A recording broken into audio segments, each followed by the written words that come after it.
ناظرین اکرام، آج ہم آپ کو طارق جمیل صاحب کا وہ بیان سنا رہے ہیں جس میں انہوں نے تمام صحابہ اکرام رضوان اللہ اجمعین کی شان میں گستاخی کی۔ آپ سنیے اور فیصلہ کیجئے۔ بغیر سوچے سمجھے کسی بھی سنی کو یہ بدعتی بولتے ہیں، بلکہ ہمارے جماعت کا نام ہی انہوں نے بدعتی رکھ دیا، بدعتی جماعت۔ چنانچہ تبلیغی جماعت کے اس وقت جو بھی بہت بڑے ان کے عالم اور علامہ ہیں، سربراہ ہیں، جن کا نام طارق جمیل صاحب ہے، اعلیٰ حضرت کو بدعتی ڈکلیئر کر رہے ہیں۔ مگر آئیے انہی کے بیان میں کتنے تضاد ہے، اسی بیان کے ضمن میں میرا اب آگے کا پورا بیان چلے گا۔ پہلے طارق جمیل صاحب پاکستان میں اس وقت موجود ہے اور تبلیغی جماعت کے ابھی سب سے بڑے ہیڈ، سب سے بڑے عالم، سب سے بڑے امیر کہلاتے ہیں۔ آئیے اعلیٰ حضرت کے بارے میں وہ کیا کہتے ہیں، بڑے غور سے بیان سنیں۔ تو بریلویت کی اصل بنیاد تو احمد رضا خان صاحب کے ملفوظات ہیں۔ میں نے ان کو پڑھا نہیں، ان کے کیا ملفوظات ہیں، ان کی کیا تحریریں، میں نے وہ ہمارے اکابر کو کافر کہیں، اس سے وہ خود تو کافر نہیں ہو جاتے۔ یہ بھی سن لو کہ تک صحابہ کو کافر کہنے سے آدمی کافر نہیں ہوتا، یہ اپنے ہی اکابر کے فتاوی میں میں نے پڑھا ہے۔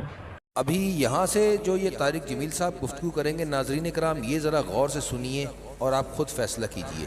ایک آدمی کہتا ہے سارے صحابہ کافر تھے، اس پر اس کے کفر کا فتویٰ نہیں آئے گا۔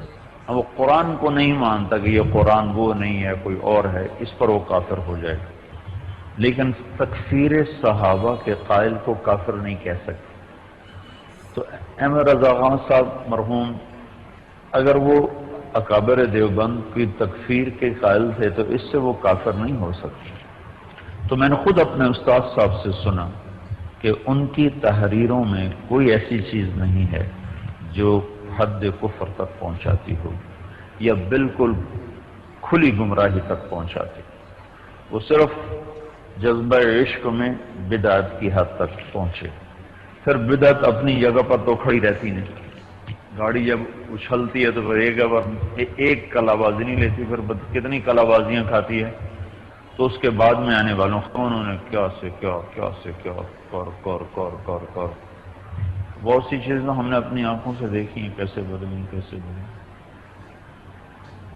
پورا بیان سنا آپ نے، سمجھ میں آیا؟ ایک بار اور سنائیں۔ دیکھیے آئیے ان کے بیان کا خلاصہ۔ پہلا جملہ تھا ان کا، بریلویت کی اصل احمد رضا خان صاحب کے ملفوظات ہیں۔ میں نے ان کو پڑھا نہیں ہے، ملفوظات کو پڑھا نہیں، مگر یہ پتہ چل گیا کہ بریلویت کی اصل ہے۔ بنا پڑھے ہی ان کو معلوم بھی ہو گیا، گویا کہ ان کو علم غیب ہے۔ وہیں کہ وہیں تضاد دیکھتے جائیں۔ بریلویت کی اصل مولانا احمد رضا خان صاحب کے ملفوظات ہیں، میں نے ان کو پڑھا نہیں ہے۔ جب آپ نے پڑھا نہیں تو کیسے جان لیا کہ بریلویت کی اصل یہ کتاب ہے؟ اول تو الملفوظ جو ہے وہ اعلیٰ حضرت کی کوئی کتاب نہیں ہے، ان کو ملفوظات ہی نہیں پتہ کیا ہوتی ہے۔ بریلویت کی اصل میں بڑی ذمہ داری سے کہہ رہا ہوں، اعلیٰ حضرت کی ملفوظات نہیں ہے، بریلویت کی اصل عقیدہ رسول، عقیدہ صحابہ ہے۔ سبحان اللہ، ماشاءاللہ، بہت اور جتنی اعلیٰ حضرت کی کتابیں، سب کتابوں کو لے کر میں بڑی ذمہ داری سے، ذمہ دار اسٹیج میں پر، ذمہ دار مسند سے، ذمہ دار علماء کی موجودگی میں ذمہ داری کے ساتھ اعلان کر رہا ہوں کہ مولانا احمد رضا خان فاضل بریلوی رضی اللہ تعالیٰ عنہ کا ان کی کتابوں میں کوئی ایک عقیدہ بھی ایسا نہیں دکھایا جا سکتا جس کی تائید میں قرآن، احادیث، ائمہ کے اقوال نہ ہو۔ بے شک حق ہے، سبحان اللہ، ماشاءاللہ، سارے عقیدے یا تو قرآن سے ہے، حدیث سے ہے، صحابہ سے ہے، یا ائمہ مجتہدین سے ہے، بے شک بے شک۔ کوئی بھی عقیدہ ان کا خود ساختہ نہیں۔ تو بریلویت کی اصل الملفوظ نہیں ہے، بریلویت کی اصل کیا ہے؟ عقائد صحابہ اور عقائد رسول اللہ صلی اللہ علیہ وسلم۔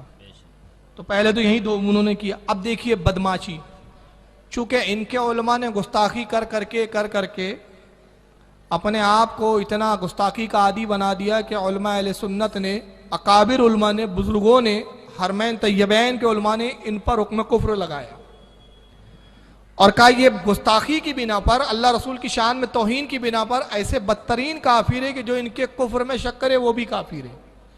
تو اب اپنے بزرگوں کے کفر کی اہمیت کو گھٹانے کے لیے کیا کہہ رہا ہے وہ؟ کہتا ہے کہ اگر کوئی سارے صحابہ کو کافر کہہ دے تب بھی اس پر حکم کفر لوٹیں گا نہیں. یعنی کوئی دھڑلے سے پورے صحابہ کو کافر کہہ سکتا ہے. کوئی کھڑا ہو کہ میں ابو بکر کو مسلمان نہیں مانتا، طارق جمیل کے کہنے کے مطابق تب بھی وہ مسلمان ہے. کوئی کہے میں حضرت عمر کو مسلمان نہیں مانتا، تب بھی وہ مسلمان ہے.